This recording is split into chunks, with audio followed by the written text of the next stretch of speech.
10, 9, ignition sequence start, 6. Hello, and welcome to Rocket Fuel, your daily update of everything that's happening in the rocket pool community. My name is Wack. Today is January 16th. I can't believe we're already halfway through January. We've got a fun little episode for you all today with some exciting news that has not been confirmed yet, but let's get started and see what it's like. So yesterday, I covered the Denver liftoff grant submission from Ken on the episode, and this, for those of you who don't remember or didn't watch yesterday, was an application for a side event to happen during ETH Denver, taking place on the Saturday for half a day and the Sunday for a whole day. And the purpose of the event would be like the first Rocket Pool conference. It was to take place. Applied. The application is for it to take place at a venue adjacent to the Sport Castle, and it's going to be really cool, like with speakers and like all sorts of cool stuff. So the idea is that, you know, this grant was for $31,000 to $32,000 that Ken has put through, and you know, now we've got to wait for the GMC to approve it. Now the problem is that Ken and I both are on the GMC, so we have to be a little bit careful with the kind of things that we're saying about grants that are currently under consideration.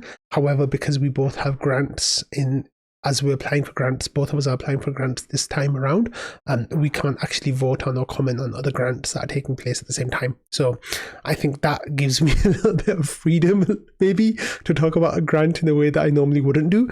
So, Ken submitted this yesterday saying, I've got the grant written up, and, here's the information, and you could read the PDF that he put together, and this is the grant that was approved. Does anyone have any topics and individuals that we should contact quickly to invite as presenters?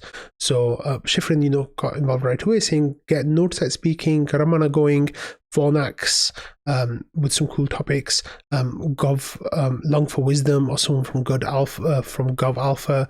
Someone was saying get Val. Here Jasper was saying get Val to talk about RPIP 30, but Val isn't going, sadly, which is horrible. Get Pateris to talk about indexes. I'm sure some of the team members could speak as well. And then I said, can I present with a heart?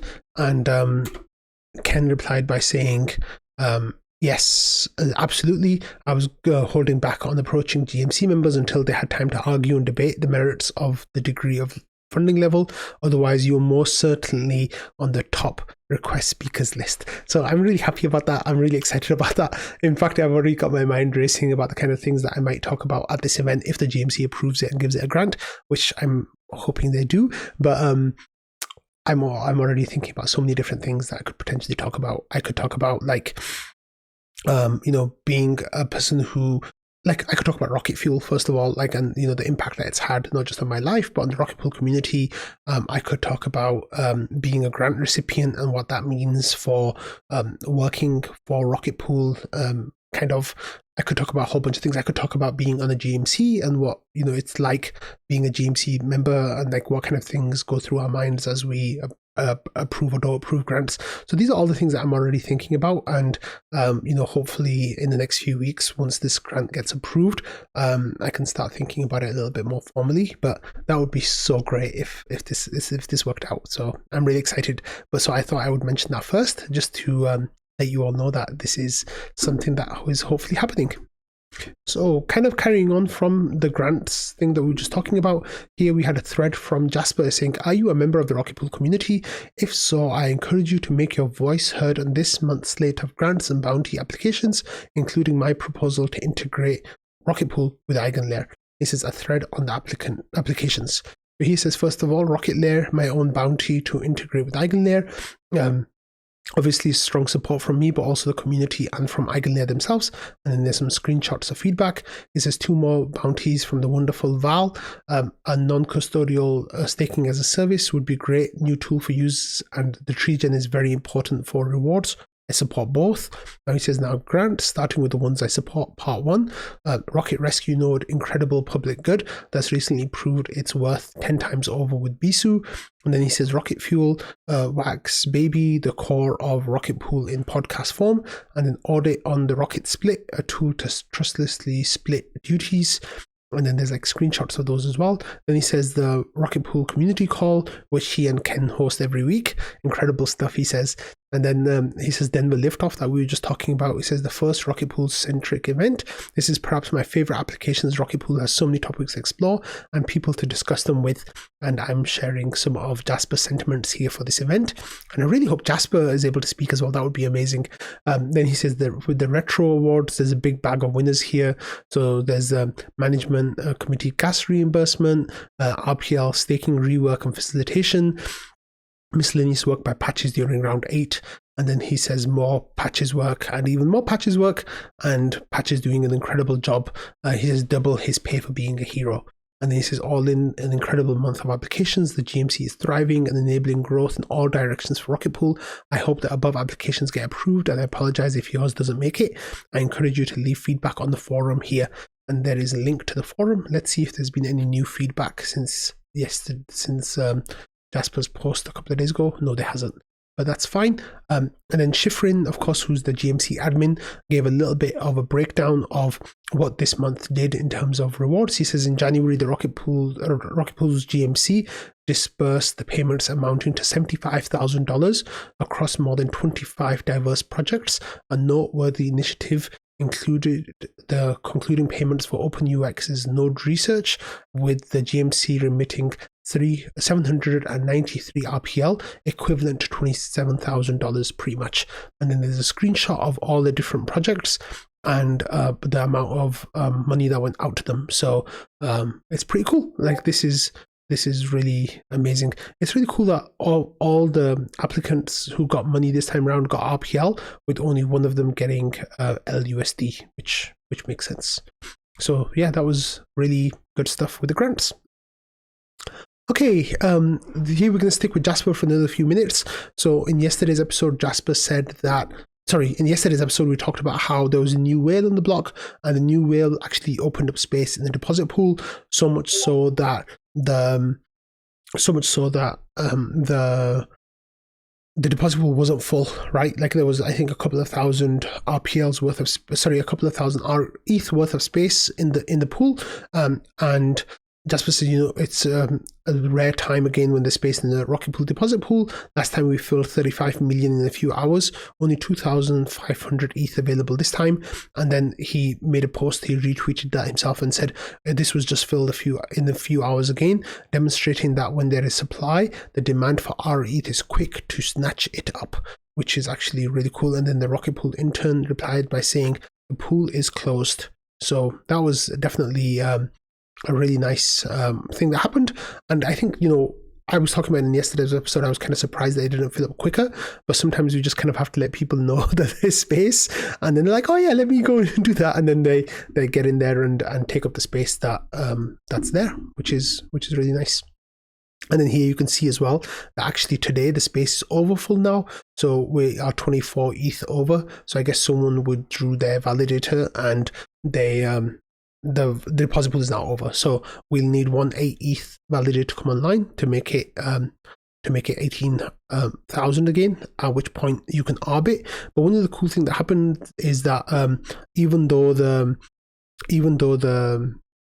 pool was empty just yesterday, we already have developed a small premium, and we are at time of recording right now, we have a premium of 0.069%, so we're almost at 0.1% premium, and that, just for a day is pretty cool. If any of you are waiting for a premium, the EigenLayer people are going to open up deposits again for LSTs, and that's going to happen at the end of the month. So if you are waiting for a premium to spin up some validators, definitely keep your eyes on that time, because it seems like there'll be a lot of demand for our ETH like there normally is in those days. So we might get a nice little premium spike at that point, because the people will be buying our ETH on the secondary market to deposit into EigenLayer. It might be worth waiting a couple of weeks to see if there's a premium that develops there. Okay, next we have a new exchange listing for the RPL token. So here we have coinunited.io saying excited news for traders.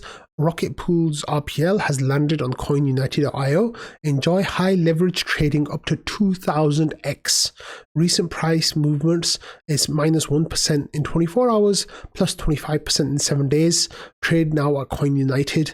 And then there's that. So this is not an endorsement of this exchange. I've never used this exchange. I've never interacted with this exchange. Of course, they're not paying me to talk about this. One of the things that I wanted to talk about was, as more and more exchanges come online, the market for exchanges becomes really brutal, right? Like there's very few exchanges that can make the cut and attract customers. So exchanges like go further and further out on the risk curve to appeal to users. Now this with 2,000 times leverage is absolutely obscene. 2,000 times leverage basically means that if your price goes down 1 cent after you buy it, you'll get liquidated pretty much. I'm sure there's some like weird systems that are at play here, with like lending rates and all that kind of stuff that come into it. But the thing to pay attention to is that, 2,000 time leverage is ridiculous. It's really, really bad. And, a whole lot of people are going to be getting liquidated if they're using leverage up to that amount. However, if you are, if you want to use leverage up to that amount, I guess you absolutely can with this. I have no idea how it's going to work for you, so please do your own research first. And I would never touch leverage like this, but if it's something that you want to do, then good luck, I guess. It'll probably be just the same as throwing your money away. But I think we're going to start seeing more and more things like this coming up in the next few weeks and months. As we head into a bull market, people are going to be desperate for getting users, so they'll be doing things like this. They're offering leverage that is just beyond obscene. Good luck if you want to do that. Okay, moving back to the Discord here, we have this news that came from Dukey about a South Korean influencer. So he says a Korean crypto influencer has posted shilling about RPL. It's unusual because nobody in Korea knows about Rocket Pool. And he says, I think he's a Bitcoin, and it's a funny part, but he crossed that out. So let's have a look, and then we'll come back to some of the discussion that came up around this. So here is the person. It's a BQ YouTube, and I don't understand Korean, but if we translate the post, we say, he says, I think 2024 will be a big year when LSTs and liquid restaking token sectors shine the brightest. Since uploading a video related to LDO tokens in 2022, my LST favorite has always been LDO. In conclusion, there's been a change in perspective that Rocket Pool RPL may have a much greater potential from 2024. And then there's a YouTube link that we're going to have a look at in a second. And he says, of course, the number one pick for LST in my heart has now changed. This video briefly discusses the reason. Please enjoy watching. So let's have a look at the video and see what's saying. So this is the kind of thing that you can see. So this person's one of the bigger YouTubers, crypto YouTubers in Korean, and he's got over 6,000 subscribers. And this video's already had 1,400 views, which is pretty substantial, right? And here, just one screenshot here, it's a big cross out of the Lido's basically ecosystem with a big cross through it, and then a green circle around the Rocket Pool logo with a fire emoji next to it. So of course, I don't understand what is being said here. Apparently there's some small mistakes in tokenomics understanding in the episode, but mostly the gist is quite good. And the person's done a good job of getting the information. So this is really cool that we're going to get potentially more and more people coming into Rocket Pool from different parts of the world. I think it'd be really great if some of these people came into Discord and kind of started becoming members of the community. I think that would be really wonderful. Sadly, the community is just right now is just English speaking mostly, so maybe some people can start to carve out niches in different languages. I think that would be really, really cool. So yeah, I thought I'd give a mention to these kind of projects that are coming up. But it's really exciting. Like, you can feel that there's a bull market in the air now, right? Like, you can feel like things are happening that are kind of pointing towards people getting positioned for crypto to really move well in the next like year or 18 months. And I really do think that's the situation here, is that you're starting to see a whole lot of things happening, like airdrops, like, coming back into the front again, new protocols and projects launching, new ways of trying to attract customers, rightly or wrongly, new spotlights being shone on things, from places that you didn't expect. All of these things together, I think, are just like some early signs of a bull market coming. And I really do think that, the next 12 to 18 months are going to be really exciting and rewarding for all of us. And I'm totally here for it. So on that note, I'm going to end today's episode. Thank you all for watching, listening, and being part of the Rocket Fuel community. I couldn't do this without all of you all. And a special thanks to all the people who have been supportive of my grant application for Rocket Fuel for this time. Some people said some really, really nice and kind words, and I really, truly appreciate that. So thank you, everyone, and I'll see you all tomorrow. Bye.